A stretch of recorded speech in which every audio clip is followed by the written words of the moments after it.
సుమేరు పర్వతం మీద కుమారవనంలో ఒక సరస్సు ఒడ్డున ఏకాంతంగా విహరిస్తున్న పార్వతీ పరమేశ్వరుల దర్శనానికి సప్త ఋషులు రావటంతో వారి ఏకాంతానికి భంగం కలిగిందని భావించిన పార్వతీదేవి ఆగ్రహించి ఇకపై ఆ సరస్సు దగ్గరికి ఎవరు వచ్చినా ఎవరు ఆ నీటిని తాగినా వారు తక్షణమే స్త్రీగా మారిపోయి వారి గతాన్ని మర్చిపోతారని శపించింది. ఆమె శాపానికి ఎవరూ అటువైపు రావటం మానేశారు. ఒక జింకను వేటాడుతూ తనకు తెలియకుండానే కుమారవనంలోకి ప్రవేశించిన సుద్యుమ్నుడికి దాహం వేయటంతో ఆ సరస్సులోని నీటిని తాగే ప్రయత్నం చేశాడు.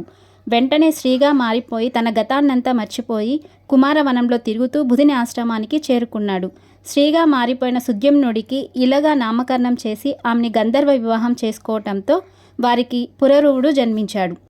వేటకు వెళ్లిన తన భర్త ఎన్నాళ్ళైనా తిరిగి రాకపోవటంతో సుద్యుమ్నుడి భార్య వశిష్ఠుని ప్రార్థించటంతో వశిష్ఠుడు తన దివ్య దృష్టితో జరిగిందంతా గ్రహించి సుద్యుమ్నుడిని శాప విమోచనని విముక్తి చేయమని శివుణ్ణి ప్రార్థించాడు.